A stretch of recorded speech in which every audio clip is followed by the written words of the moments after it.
Welcome to Sleepy Stories Hub, where the realm of dreams unfolds through the art of storytelling. I am Sebastian Nightfall, your guide into the enchanting world of fairy tales. Tonight, let us embark on a captivating journey into the classic tale of Snow White and the Seven Dwarfs. Join me as we venture into this timeless narrative, where beauty, jealousy, and courage entwine in a magical world of forests, enchanted mirrors, and charming dwarfs. Brace yourself for an unforgettable tale that weaves the story of a poisoned apple, a slumbering beauty, and a prince's timeless kiss.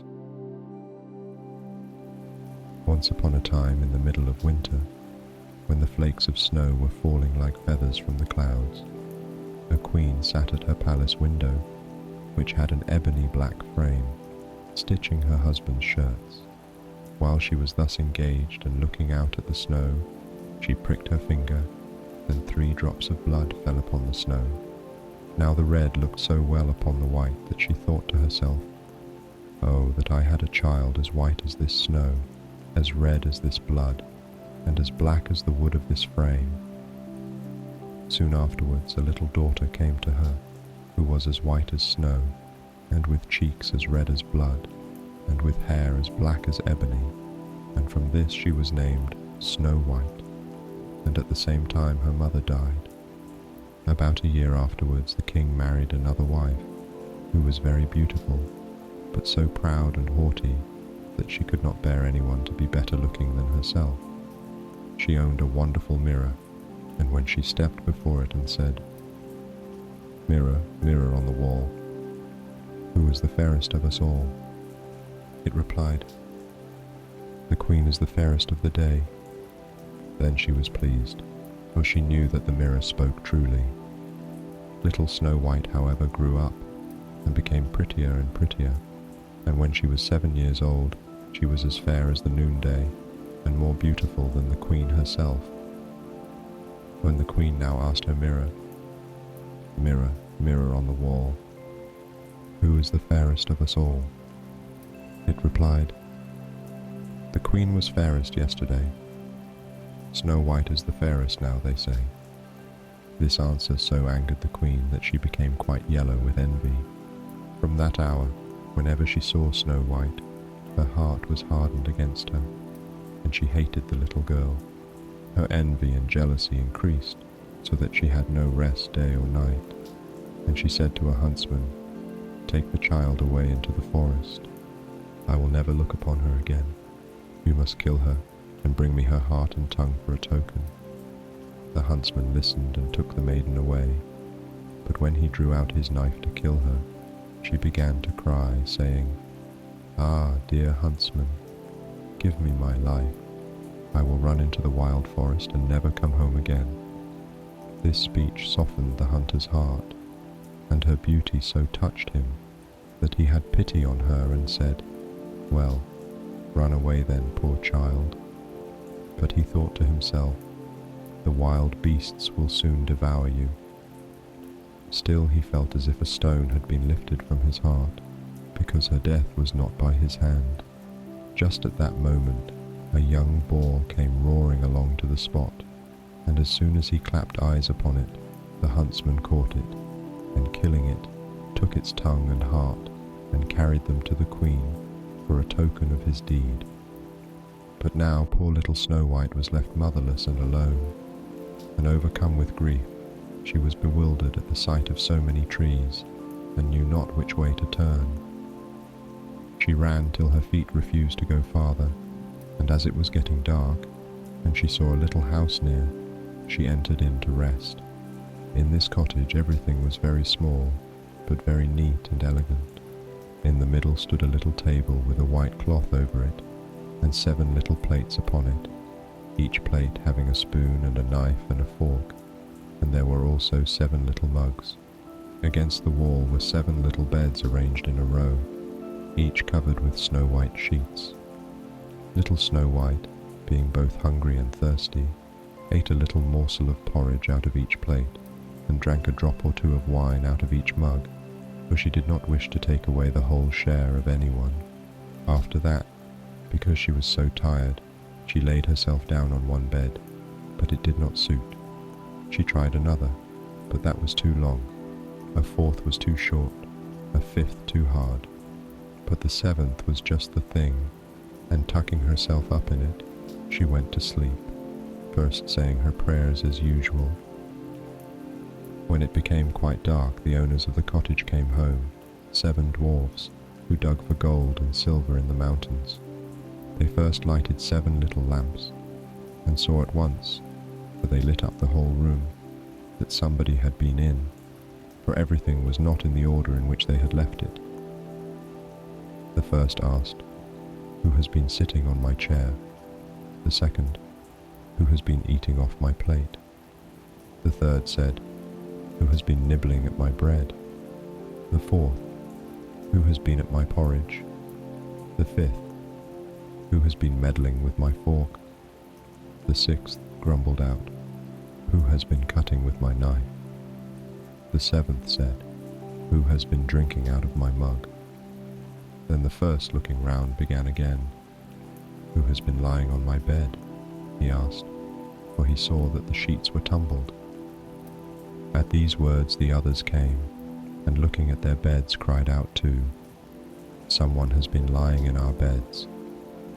But the seventh little man, running up to his, saw Snow White sleeping in it.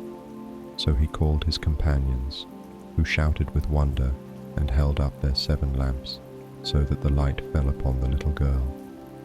"Oh heavens," said they, "what a beauty she is!"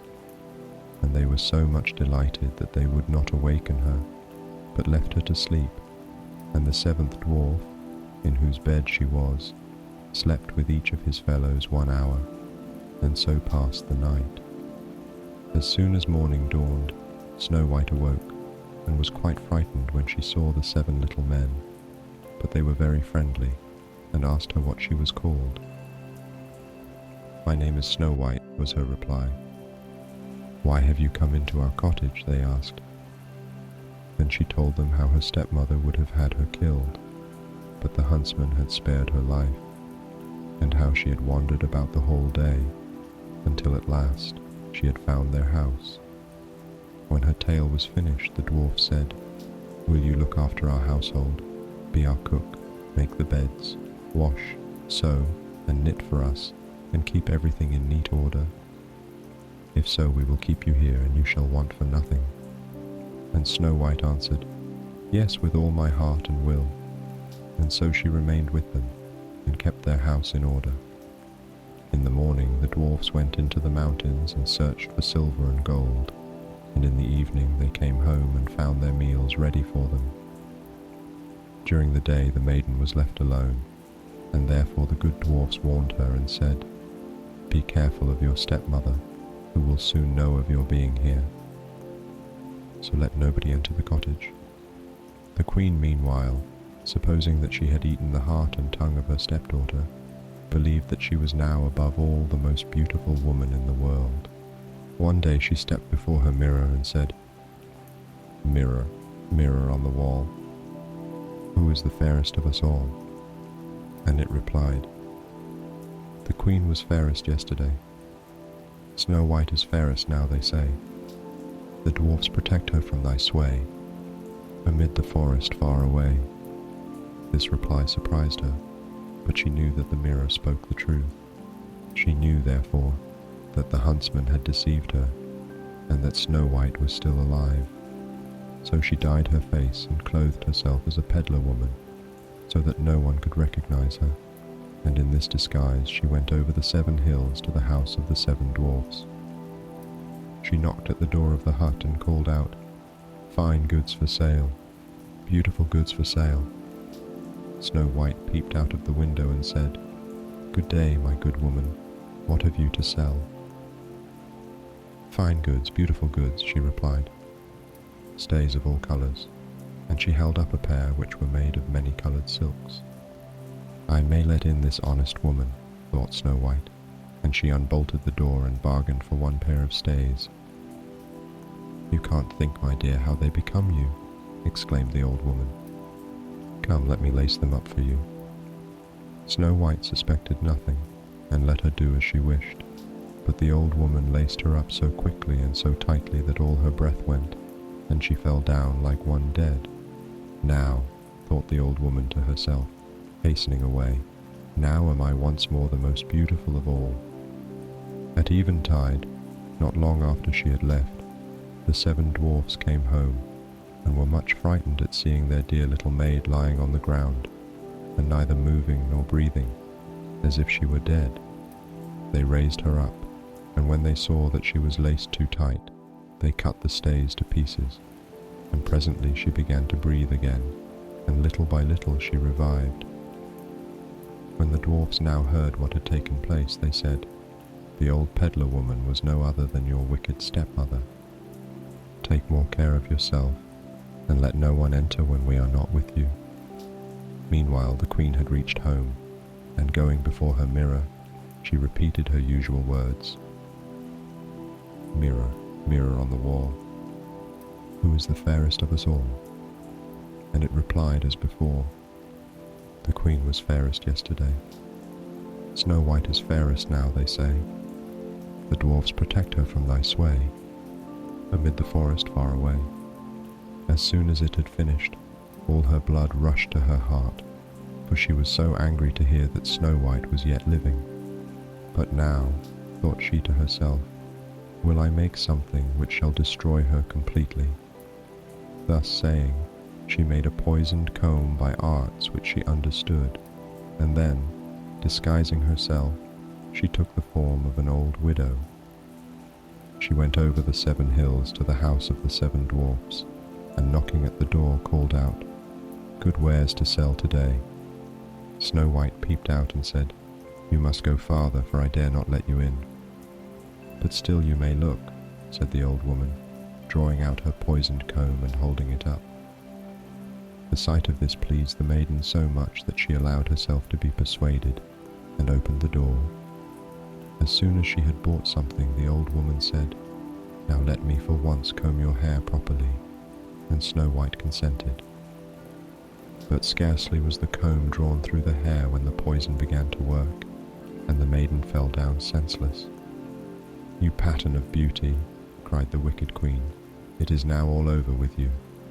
And so saying, she departed.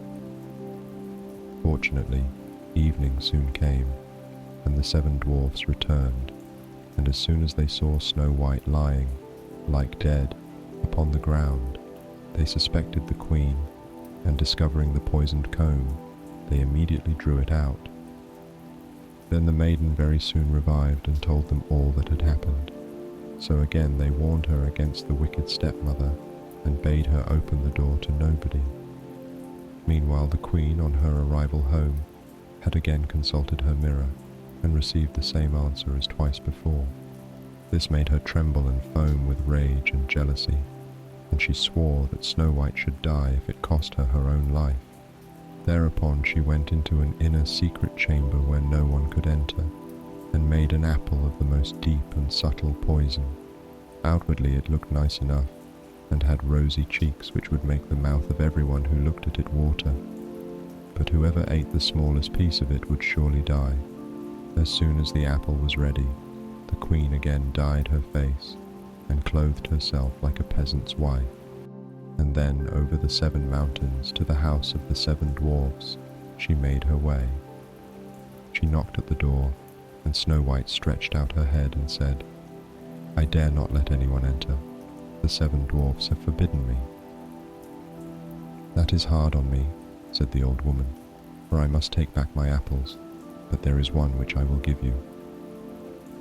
"No," answered Snow White, "no, I dare not take it." "What? Are you afraid of it?" cried the old woman. "There, see, I will cut the apple in halves.